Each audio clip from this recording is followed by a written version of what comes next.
a person should change their lifestyle. What caused a person to come to a doctor, to any doctor? You've done something wrong through your health, and now that brought you into your doctors. So therefore, if you're going to do anything, is change that. Have some discipline. Stop eating certain things. Stop drinking certain things, and stop chasing girls or girls chasing boys. If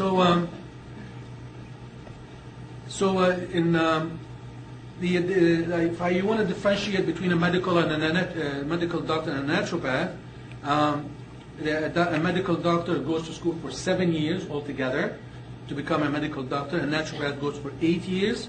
A medical doctor treats the symptom of your disease. A naturopath treats the cause of your symptom, not the symptom itself. And then a medical doctor uses synthetic medication. Synthetic medication only helps you today until tomorrow. I'm not telling you it is wrong, because some medication are needed. But I'm saying certain medication puts off your problem from today until tomorrow. Tomorrow you wake up and you take the same medication and puts you off to the day after. So basically, a person who have asthma and keep taking puffer, and when I ask, how are you doing? They say, oh, I'm doing okay. Well, it's not, you're not okay. And they say, oh, my asthma under control. No, it's not. Because if you don't take your medication tomorrow, you'll end up in the hospital. So basically, the point I'm trying to make, this medication is okay for today, but if you are okay when you remove that medication and stay healthy. So what we do, we treat the cause of asthma, the cause of migraine, the cause of bladder incontinence.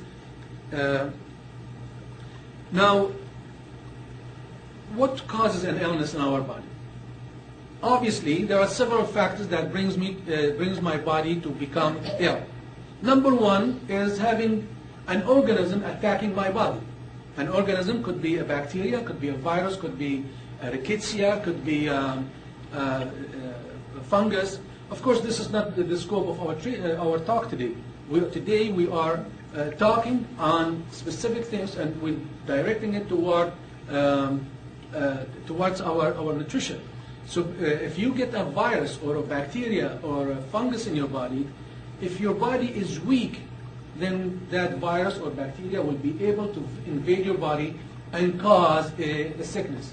If you are healthy enough, that virus will face strong resistance from your immune system, and your body will not become sick.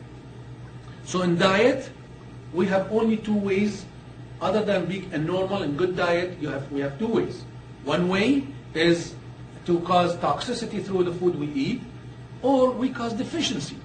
Toxicity is eating the wrong food, which I will show you in a minute, or not eating good food, getting fast food diet and processed food, which will cause most of our problems. And secondly, there are something called oxidants. These oxidants come into our body. We actually feed ourselves these oxidants. And then they go inside our body and start to cause problems with people who have heart disease or have any other sicknesses. The same thing for free radicals. For us to understand what's toxicity, we have to look at normal condition. For us to understand what's deficiency, we have also to look at a normal condition. So basically, a normal condition is when you are eating 3 meals a day, you're drinking 8 glasses of water away from your meals, half an hour before meal, or 1 hour after meal, not overeating and filling yourself with food, and also exercising and sleeping well, which means 8 hours before sunrise. I don't know if this means anything to anybody. What does it mean, 8 hours before sunrise? That means your body, there is a gland in our body. It's called the pineal body. It is in our brain. This is the gland that when you travel to Europe, it's become confused about the timing, and you become tired for a day or two.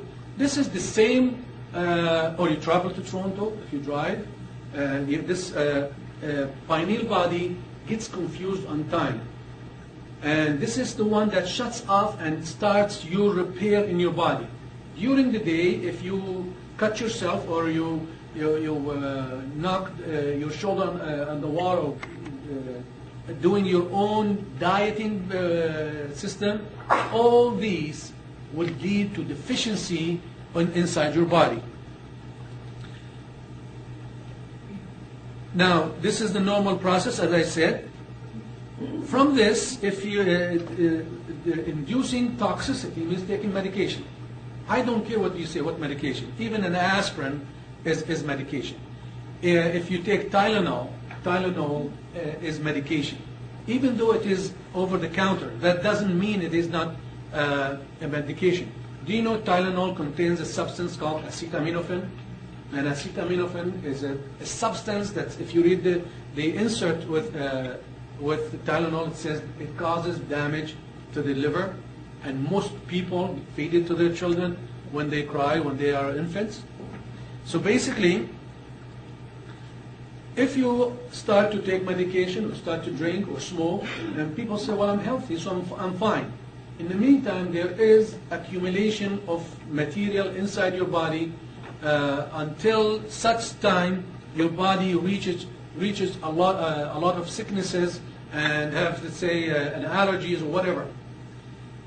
Once you reach so much in your body, in your liver, and you say to yourself, you know what, I'm getting hives, I'm getting allergies, I'm having constipation, I'm having headache, and you say, now I'm going to stop.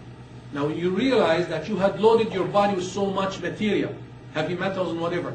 So the body's gone up to this level. Now if you stop, the body's not going to go up anymore. But also it's not going to drop down and clean itself on its own.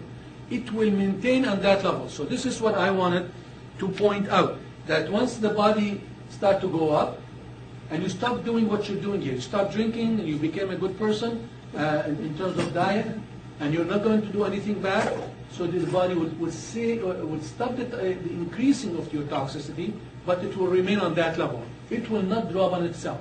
The only way it will drop on itself if you actually detoxify your body. And this is, if you do the detoxification, could be a treatment, could be some remedies, could be a flush to your system, but this is the only way that you can flush, you can bring that toxicity to a better condition.